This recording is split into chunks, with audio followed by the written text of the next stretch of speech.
Once again, you all are welcome to the world of physics by K.H. Gohil. આપણે આગળના લેક્ચરની અંદર જે વાત કરી એની અંદર ફેરાડેના નિયમની મદદથી પ્રેરિત EMF નું મૂલ્ય કેવી રીતે શોધાય તે જોયું. ત્યારબાદ લેન્ઝના નિયમની મદદથી પ્રેરિત EMF ની દિશા મતલબ પ્રેરિત પ્રવાહની દિશા કઈ હોય તે જોયું. હવે આપણે આજના લેક્ચરની અંદર વાત કરવાની છે પ્રેરિત EMF નો જ એક ખાસ કિસ્સો ગણાવી શકાય કે જેને આપણે નામ આપશું ગતિકીય EMF. ચલો તો હવે આપણે ભણવાનું છે ગતિકીય EMF. તો આ ગતિકીય EMF શું છે? તો સૌથી પહેલા તો આપણે એક એવી સિમ્પલ વાતથી શરૂઆત કરીએ કે દાખલા તરીકે આ ચુંબકીય ક્ષેત્ર છે. ચુંબકીય ક્ષેત્રની દિશા કઈ છે? ક્રોસ એટલે પુસ્તકના પાનને લંબ અંદર તરફની દિશામાં ચુંબકીય ક્ષેત્ર છે. આ ચુંબકીય ક્ષેત્રની અંદર ચુંબકીય ક્ષેત્રને લંબ રૂપે રહે તેવી રીતે એક સળિયો ગોઠવેલો છે. આગળ ઉપર આપણે સળિયાની લંબાઈ પણ વ્યાખ્યાયિત કરવાના છીએ જે આપણે L તરીકે લેશું અને એ સળિયો તેની અક્ષને લંબ v વેગથી ગતિ કરે છે. જો તમે અહીંયા જોશો તો ચુંબકીય ક્ષેત્ર રેખાઓ કે જે અંદર તરફ છે, ત્યારબાદ સળિયાની લંબાઈ કે જે ક્ષેત્રને લંબ છે અને વેગ ચુંબકીય ક્ષેત્ર અને સળિયાની લંબાઈ બંનેને લંબ છે. મતલબ ત્રણે ત્રણ પરિબળો એકબીજાને લંબ આવેલા છે. આ સ્થિતિ માટે આપણે એક સરળ એવું પરિણામ મેળવશું અને આ પરિણામ મેળવ્યા બાદ એક ક્વેશ્ચન કરીને આપણે ઝડપથી જીનીટ માટે આનો એક જનરલ કેસ વિચારશું. તો સૌપ્રથમ આપણે શરૂઆત કરીએ ગતિકીય EMF કેવી રીતે મળશે. તો ગતિકીય EMF મેળવવા માટે સૌથી પહેલો કેસ કે જ્યારે B, V અને L બંને એકબીજાને લંબ હોય ત્યારે. તો ગતિકીય EMF માટે હવે આપણે એક સળિયા માટે સાબિત કરવાનું છે અને આ સળિયા માટે સાબિત કરીએ ત્યારે આપણે વાત કરશું કે જ્યારે B, V અને L બંને ત્રણે ત્રણ એકબીજાને લંબ હોય ત્યારે કેટલું EMF ઉત્પન્ન થાય. તો ગતિકીય EMF ની અંદર આપણે કેની વાત કરવાની છે? B, V અને L કેવા હોવા જોઈએ? પરસ્પર લંબ હોય ત્યારે. તો આના માટે જો ગતિકીય EMF શોધવું હોય તો આ ગતિકીય EMF કેવી રીતે મળશે? ચલો તો આપણે ફરીથી આપણા કન્સેપ્ટની અંદર આગળ વધીએ. આપણે હમણાં જ વાત કરેલી હતી કે માની લઈએ કે આ ચુંબકીય ક્ષેત્ર છે, પુસ્તકના પાનને લંબ અંદર તરફની દિશામાં. આ ચુંબકીય ક્ષેત્રમાં એક L લંબાઈનો વાહક સળિયો રાખેલો છે. ફરીથી એક વધારાનો શબ્દ એડ કરું છું, વાહક સળિયો. વાહક સળિયાનું કારણ એ છે કે આપણે આની અંદર જો EMF મેળવવું હોય તો EMF તો જ મળશે જ્યારે ઇલેક્ટ્રોનની કંઈક ગતિ થાય અને ઇલેક્ટ્રોનની ગતિ થવા માટે મુક્ત ઇલેક્ટ્રોન હોવા જરૂરી છે. મતલબ અહીંયા આપણે શબ્દ વાપરીએ છીએ વાહક સળિયો. તો આ માની લે કે એક વાહક સળિયો છે અથવા એક ધાતુનો સળિયો છે જેની લંબાઈ L જેટલી છે. સળિયાની લંબાઈ L જેટલી છે અને આ સળિયો આ દિશામાં v વેગથી ગતિ કરે છે. જો આ સળિયો આ દિશામાં v વેગથી ગતિ કરતો હોય તો હવે આપણે જોઈ શકીએ કે અહીં સૌથી પહેલી વાત B, V અને L એ પરસ્પર લંબ છે. B, V અને L મતલબ ચુંબકીય ક્ષેત્ર, સળિયાનો વેગ અને સળિયાની લંબાઈ ત્રણેય એકબીજાને પરસ્પર લંબ છે. જો ત્રણેય એકબીજાને પરસ્પર લંબ હોય તો હવે સળિયાની અંદર જે મુક્ત ઇલેક્ટ્રોન આવેલા છે તે મુક્ત ઇલેક્ટ્રોન પર ચુંબકીય બળ લાગશે અને આ ચુંબકીય બળનું મૂલ્ય આપણી પાસે છે Fm q * V × B. Fm q * V × B. જો આપણે સદિશ સ્વરૂપે વાત કરતા હોય તો અહીંયા પણ આપણે સદિશ લખશું અથવા આના માટે આપણે લખતા હતા Fm q V B sin θ। હવે જો આ સૂત્રને હજી આપણે વિચાર કરીએ તો અહીંયા થીટા આવ્યો એ થીટા કોણ શેની વચ્ચેનો હતો તો v ક્રોસ b મતલબ v અને b વચ્ચેનો કોણ। તો અહીંયા v અને b વચ્ચેનો કોણ કેટલો થશે v કઈ દિશામાં x અક્ષની દિશામાં b કઈ દિશામાં ઋણ z દિશામાં। તો x અને ઋણ z બંને પરસ્પર લંબ હોય મતલબ અહીંયા થીટા બરાબર 90 આવશે। તો આપણે લીધેલા કેસ માટે fm નું સૂત્ર શું આવશે qvb। આનો મતલબ કે ઇલેક્ટ્રોનની જો આપણે વાત કરવી હોય તો સળિયા ઉપર કયો વિદ્યુતભાર છે ઇલેક્ટ્રોન તો ઇલેક્ટ્રોન પરનો વિદ્યુતભાર કેટલો E જેટલો। તો આના ઉપરથી ચુંબકીય બળનું મૂલ્ય મળશે। આ ચુંબકીય બળનું જે આપણને મૂલ્ય મળ્યું એ મૂલ્ય કેના ઉપર લાગતું બળ મળ્યું ઇલેક્ટ્રોન ઉપર લાગતું બળ। હજી એક વાત તમને યાદ કરાવી દઉં કે ઇલેક્ટ્રોન એ ઋણ વિદ્યુતભારિત કણ છે અને જો ઋણ વિદ્યુતભાર હોય તો તેના પર ધન વિદ્યુતભાર કરતા લાગતું બળ વિરુદ્ધ દિશાનું હોય।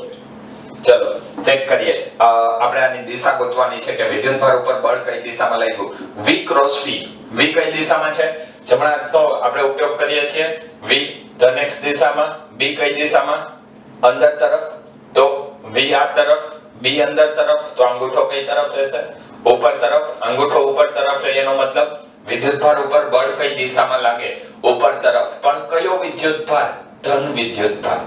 જો આપણે ઇલેક્ટ્રોનની વાત કરતા હોઈએ તો બળ આપણને જે ઉપર તરફ મળ્યું એની વિરુદ્ધ દિશામાં ઇલેક્ટ્રોન પર બળ લાગશે મતલબ ઇલેક્ટ્રોન કઈ દિશામાં ગતિ કરે તો સળિયામાં ઇલેક્ટ્રોન નીચે તરફ ગતિ કરશે। હવે અહીંયા એક સરસની સ્થિતિ નિર્માણ પામે છે એ સ્થિતિની આપણે વાત કરીએ।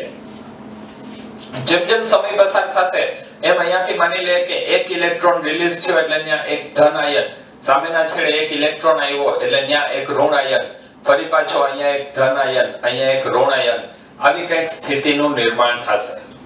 આ નિર્માણ થવા પાછળનું કારણ શું છે આ ઇલેક્ટ્રોન જે નીચેના છેડા તરફ આવ્યા તેનું કારણ શું તો કે ત્યાં ચુંબકીય બળ લાગતું હતું। જો ચુંબકીય બળ લાગે તો આ ઇલેક્ટ્રોન ગતિ કરે। હવે બીજી એક વાત તમને એ પણ યાદ કરાવી દઉં કે આપણે વિદ્યુતીય બળ પણ ભણી ગયા છીએ। વિદ્યુતીય બળ શું છે F q * E। ચલો વિદ્યુતીય બળને પણ એક વખત યાદ કરી લઈએ Fe q * E। વિદ્યુતીય બળને યાદ કરો તો જો આપણે ઇલેક્ટ્રોનની વાત કરીએ તો ઇલેક્ટ્રોન ઉપર વિદ્યુતીય બળ કઈ તરફ લાગે ઋણ થી ધન તરફ અથવા વિદ્યુત ક્ષેત્ર ધન થી ઋણ અને ઇલેક્ટ્રોન પર લાગતું બળ વિદ્યુત ક્ષેત્રની વિરુદ્ધ દિશામાં હોય મતલબ કે ઇલેક્ટ્રોન ઉપર કઈ દિશામાં બળ લાગશે ઋણ થી ધન તરફ। હવે જો આ સ્થિતિ કેવી થઈ તો ચુંબકીય બળનું મૂલ્ય સમય સાથે અચળ રહેવાનું છે। ચુંબકીય બળનું મૂલ્ય બદલવાનું નથી કારણ કે આપણે સળિયાને અચળ વિવેગથી ગતિ કરાવીએ છીએ અચળ ચુંબકીય ક્ષેત્ર છે। પરંતુ જો તમે વિદ્યુતીય બળની વાત કરો Fe તો વિદ્યુતીય બળ એ વિદ્યુત ક્ષેત્રના સમપ્રમાણમાં છે અને ફરી પાછું વિદ્યુત ક્ષેત્ર એ વિદ્યુત ભારના સમપ્રમાણમાં છે મતલબ જેમ સમય પસાર થશે એમ સળિયાના બંને છેડે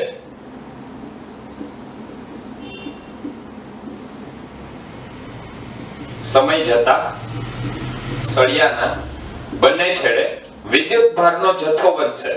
વિદ્યુત ભારનો જથ્થો વધશે એટલે એના ઉપરથી આપણે એવું કહી શકીએ કે વિદ્યુત ક્ષેત્રની તીવ્રતા વધે। જો વિદ્યુત ક્ષેત્રની તીવ્રતા વધે તો એના ઉપરથી એવું કહી શકીએ કે વિદ્યુતીય બળમાં વધારો થાય।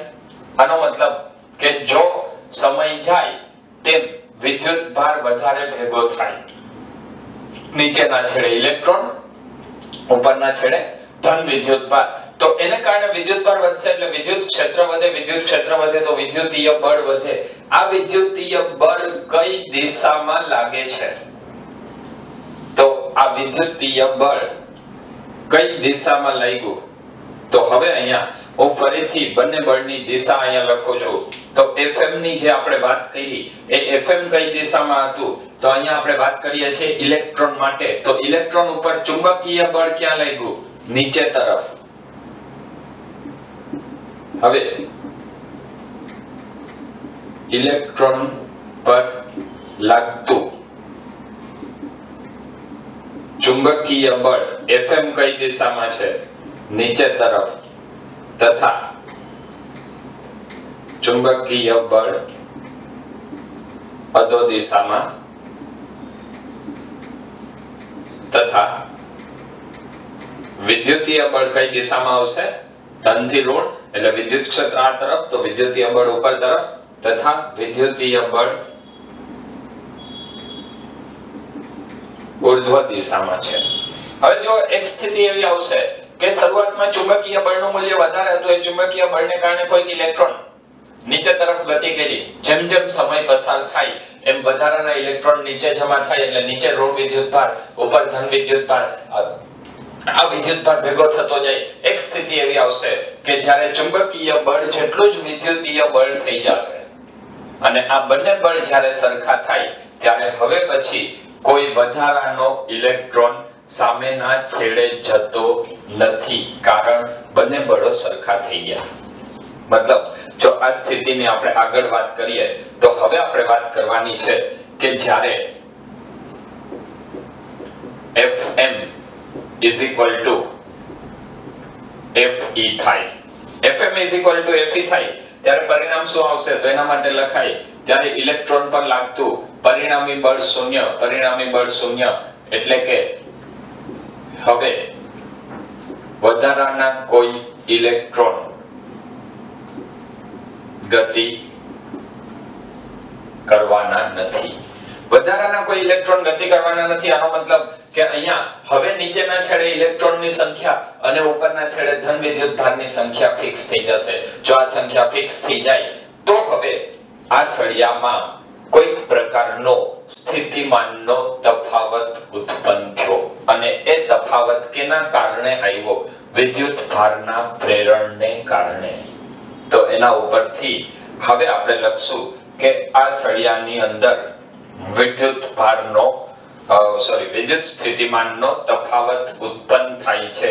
એ વિદ્યુત સ્થિતિમાનનો તફાવત કઈ સ્થિતિમાં આવ્યો? તો આપણે ઉપર જ સૂત્ર લખેલું છે, ક્યારની વાત કરીએ છીએ? Fm Fe.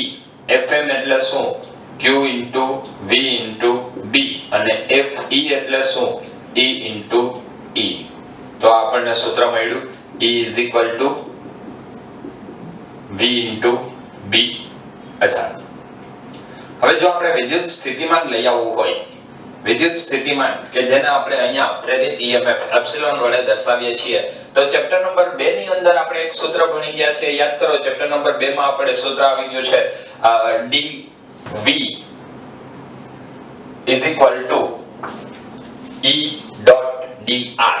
dV is equal to E dot dr. તો અહીંયા આપણે E into L કરવું પડશે. એપ્સિલોન મેળવવું હોય તો સૂત્ર શું લખવું પડે? E into L. અને જો E into L લખીએ તો અહીંયા શું લખવું પડશે? B V L. મતલબ આપણને પ્રેરિત EMF નું સૂત્ર મળશે epsilon is equal to B V L. જો આ સૂત્ર તમને યાદ ના હોય તો ફરીથી એક વખત યાદ કરાવી દો. ચેપ્ટર નંબર 2 ની અંદર આપણે એક સૂત્ર ભણી ગયા છીએ, V is equal to E dot dr. બરાબર? એટલે અહીંયા આપણે લખતા હતા V is equal to અહીંયા આવે સંકલન, એટલે V is equal to E dot L. dr ને બદલે અહીંયા હું dl લખી શકું. જો dl લખું તો V is equal to E into L. અને અહીંયા આપણે V ને કેના વડે દર્શાવેલું છે? એપ્સિલોન વડે. તો સૂત્ર આવે epsilon is equal to E into L. તો બે બાજુ L વડે ગુણવું પડશે. L વડે ગુણો તો એના ઉપરથી તમને મળશે epsilon is equal to BVL. આ વાત થઈ સળિયામાં ગતિકીય EMF કેવી રીતે ઉદ્ભવે છે. પરંતુ વિદ્યાર્થી મિત્રો, જો આપણે NCERT ની બુક પ્રમાણે જોઈએ તો NCERT ની બુક એ પ્રેરિત EMF કંઈક અલગ રીતે સાબિત કરેલું છે. તો હવે આપણે જોઈએ કે સળિયામાં પ્રેરિત EMF કઈ રીતે ઉદ્ભવે છે એનસીઈઆરટી પ્રમાણે. હવે એનસીઈઆરટી ની બુક પ્રમાણે જે ગતિકીય ઈએમએફ આપેલું છે એ કેવી રીતે શોધી શકાય તો આપણે એની વાત કરીએ. આગળની આપણે જે થિયરી ભણ્યા એ તેનો કોન્સેપ્ટ હતો કે ગતિકીય ઈએમએફ ખરેખર ઉદ્ભવે છે તો એ ઉદ્ભવવા પાછળનું કારણ શું છે. હવે આપણે જે વાત કરવાના છીએ એ વાત કરશું એનસીઈઆરટી પ્રમાણે સળિયામાં ઈએમએફ કેવી રીતે ઉત્પન્ન થાય, મતલબ ગતિકીય ઈએમએફ કેવી રીતે ઉત્પન્ન થાય. તો સૌપ્રથમ ફરીથી આપણે એ જ વાતને કંઈક નવી રીતે વિચારીએ. માની લે કે આ ચુંબકીય ક્ષેત્ર છે. સમાન ચુંબકીય ક્ષેત્રની વાત કરીએ છીએ. સમાન ચુંબકીય ક્ષેત્ર પુસ્તકના પાનને લંબ તરફ કઈ દિશામાં? અંદર તરફની દિશામાં. ચલો ઠીક છે આટલું. હવે આપણે જે સાબિત કરવું છે એ સાબિતી માટે હું એક એવી સ્થિતિનો વિચાર કરું છું કે જેની અંદર એક યુ આકારની ફ્રેમ રાખેલી છે. જે યુ આકારની ફ્રેમની બે ભુજાઓ એકબીજાને સમાંતર છે. યુ આકારની ફ્રેમની બે ભુજાઓ મતલબ એની બંને બાજુઓ એકબીજાને સમાંતર છે.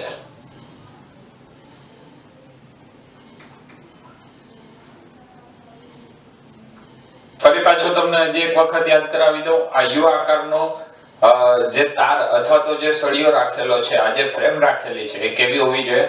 સુવાહક જ હોવી જોઈએ, તો જ આપણું કામ થવાનું છે. માની લો કે આ યુ આકારની ફ્રેમ ઉપર આકૃતિમાં દર્શાવ્યા પ્રમાણે એક સળિયો ગોઠવેલો છે.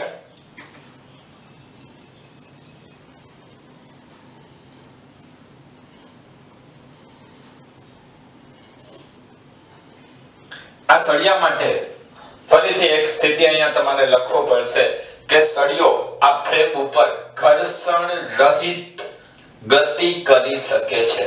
મતલબ અહીંયા સળિયો અને યુ આકારની ફ્રેમ બંને એકબીજાના સંપર્કમાં છે, પરંતુ બંને વચ્ચે કોઈ પ્રકારનું ઘર્ષણ નથી.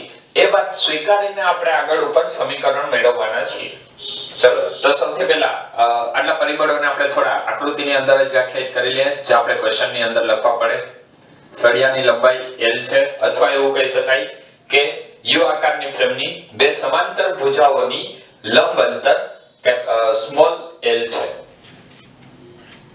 માની લે કે આ સળિયો શરૂઆતની સ્થિતિમાં ફ્રેમથી કેટલા અંતરે છે? x જેટલા અંતરે. હવે આ સળિયાને અચળ વેગ v થી આ દિશામાં ખસેડવામાં આવે છે. જો આ સળિયાને અચળ વેગથી ખસેડવામાં આવતો હોય તો માની લે કે કોઈ એક સમય બાદ, આ સમયને હું કહી દઉં છું t બરાબર 0, આ સમયને કહી દઉં છું t માની લે કે સમયગાળો t જેટલો અથવા ડેલ્ટા t જેટલો છે. એ પછી આગળ ઉપર આપણે વ્યાખ્યાયિત કરશું. તો અત્યારે હું આ સમયગાળાને t જેટલો કહી દઉં છું. હવે આ અંતર મેં x લીધું તો આ અંતર આપણે કેટલું લેવું પડશે? નાનું સ્થાનાંતર dx. જો આ અંતરને dx કેવું હોય તો હવે આપણે આ પદને ચેન્જ કરવું પડશે કે અહીંયા અંતર સમય કેટલું લેવો પડે? dt. તો અહીંયા સમય હું લઈ લઉં છું t. કોઈ એક t સમયે સળિયો ક્યાં છે? x અંતરે, અને dx જેટલું અંતર કાપતા એને કેટલો સમય લાગ્યો? તો અહીંયા સમય કેટલો આવશે? t + dt. આનો મતલબ કે આપણે અહીંયા વેગ વ્યાખ્યાયિત કરી દીધો છે કે સળિયો dt સમયમાં કેટલું અંતર કાપે છે? dx અંતર કાપે છે. તેથી તેનો વેગ આવશે v dx/dt. જો આપણે વેગ dx/dt લખીએ તો હવે આપણને ખબર છે પ્રેરિત EMF મેળવવા માટે આપણી પાસે ફેરાડેનો નિયમ છે, અને ફેરાડેનો નિયમ છે d∅dt. મતલબ આપણે પહેલા ફ્લક્સ ની વાત કરવી પડશે. જો ફ્લક્સ મળી જાય તો ફ્લક્સ નું સમય સાપેક્ષે વિકલન પ્રેરિત EMF નું મૂલ્ય આપશે. તો સૌથી પહેલા આ ક્વેશ્ચન ની અંદર આપણે વિદ્યુત ફ્લક્સ શોધવું પડશે. તો હવે હું વાત કરું છું વિદ્યુત ફ્લક્સ ચુંબકીય ફ્લક્સ નો ફેરફાર. ચુંબકીય ફ્લક્સ નો ફેરફાર d phi હોય તો આપણે સૂત્ર લખશું d phi is equal to b into da. આ વાત ખ્યાલ છે બધાને? ફ્લક્સ phi નું આપણે સૂત્ર લખીએ છીએ b dot a, તો અહીંયા આવશે d phi is equal to b dot da. ફરીથી આ તમને યાદ કરાવી દઉં, b અને a વચ્ચેનો ખૂણો 90 ડિગ્રી નો છે એટલે cos 91 થઈ જશે. હું અહીંયા લખતો નથી, તો અહીંયા લખો હોય તો તમે લખી શકો, કારણ કે cos 90 is equal to 1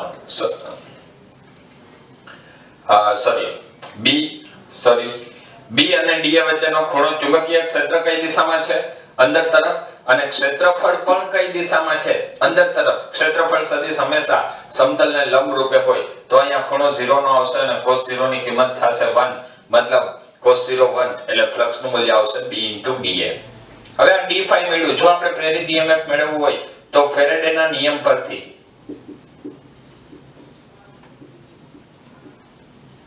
ફેરેડેનો નિયમ શું કહે છે? ફેરેડેનો નિયમ એ પ્રેરિત EMF નું મૂલ્ય આપે છે, અને આ પ્રેરિત EMF નું મૂલ્ય કેટલું હોય? જો માત્ર મૂલ્યની વાત કરીએ તો એ આપે છે d phi by dt, ફ્લક્સના ફેરફારનો સમય દર. તો આના ઉપરથી ફરીથી લખાય d by dt of phi. phi એટલે આવશે b into da. ચુંબકીય ક્ષેત્ર અચળ છે, સંકલનની બહાર નીકળશે. જેમ જેમ સમય પસાર થાય એમ ક્ષેત્રફળમાં ફેર થતો જાય છે. હવે જો da એટલે શું થાય? લંબાઈ ગુણ્યા નાની પહોળાઈ એટલે l dx. તો અહીંયા આવશે da એટલે l into dx. ફરીથી બે ભુજાઓ વચ્ચેનું અંતર સમય સાથે અચળ રહે છે, એટલે આપણે લખશું bl into dx by dt. જો તમે આગળનું સ્ટેપ જોયેલું હોય તો dx by dt એટલે શું છે? સળિયાનો વેગ. જો dx by dt એટલે સળિયાનો વેગ હોય તો આ સૂત્ર શું મળશે? blv. શેના બરાબર? પ્રેરિત EMF નું મૂલ્ય. Epsilon is equal to blv. તો આ આપણે જે વાત કરી એ પ્રેરિત EMF કેવી રીતે મળે? એ પ્રેરિત EMF મેળવવા માટે સળિયામાં ઉદ્ભવતું ગતિકીય EMF ની વાત કરી, તો સળિયા માટે ગતિકીય EMF નું મૂલ્ય આવશે blv. હવે આના ઉપરથી જો તમને એક બહુ સરળ એવો ક્વેશ્ચન લઈએ તો એની અંદર એવો ક્વેશ્ચન પૂછી શકાય ગુજરાત બોર્ડના લેવલ માટે કે દાખલા તરીકે માની લે કે તમને કોઈ ચુંબકીય ક્ષેત્ર આપેલું છે. હું લઈ લઉં છું ચુંબકીય ક્ષેત્ર B is equal to 2 tesla. ઠીક છે? સળિયાની લંબાઈ l માની લઈએ 0.5 મીટર, અને સળિયાનો વેગ આપેલો છે 2 મીટર પર સેકન્ડ. ચલો ઠીક છે, સળિયાનો વેગ આપ્યો છે 2 મીટર પ્રતિ સેકન્ડ. તો આના માટે તમારે ગોતવાનું છે પ્રેરિત EMF શોધો. સળિયામાં ઉદ્ભવતું પ્રેરિત EMF શોધો. અને જો અવરોધ સમગ્ર લૂપનો અવરોધ કેપિટલ R હોય અને એ R બરાબર માની લે કે તમને આપેલું છે 0.5 ઓહ્મ, તો પ્રેરિત પ્રવાહ શોધો. તો બે વસ્તુ તમારે શોધવાની છે, પ્રેરિત EMF અને પ્રેરિત પ્રવાહ. તો સૌપ્રથમ આપણે વાત કરીએ પ્રેરિત EMF કેવી રીતે મળશે. તો સળિયામાં પ્રેરિત EMF આપણી પાસે સૂત્ર છે epsilon is equal to BLV. B નું મૂલ્ય કેટલું આપેલું છે? 2L 0.5 અને V 2 ગુણ્યા 0.5 એટલે 1 into 2, તો એપ્સિલોન આવશે 2 વોલ્ટ. મતલબ સળિયાના બે છેડા વચ્ચે પ્રેરિત EMF નું મૂલ્ય કેટલું થાય? 2 વોલ્ટ નું થાય. અને બીજું આપણને કીધું છે પ્રેરિત EMF પર પ્રેરિત પ્રવાહ.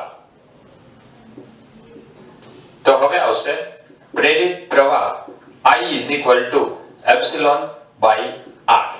એપ્સિલોન કેટલું છે? 2 વોલ્ટ, અને R નું મૂલ્ય કેટલું આપેલું છે? 0.5. 2/0.5 એટલે કેટલું આવશે? 4 એમ્પિયર. તો આ રીતે ખૂબ જ ટેક્સ્ટ બુક લેવલના જે ક્વેશ્ચનની વાત કરીએ તો સળિયાનો વેગ આપેલો હોય, ચુંબકીય ક્ષેત્ર, EMF અને લંબાઈ, આ ચારમાંથી કોઈ પણ એક પરિબળ આપેલું હોય, ના હોય તો 3 પરિબળો ઉપરથી ચોથું પરિબળ મેળવી શકીએ, અને પ્રેરિત EMF મળી જાય તો પ્રેરિત પ્રવાહ પણ મેળવી શકીએ.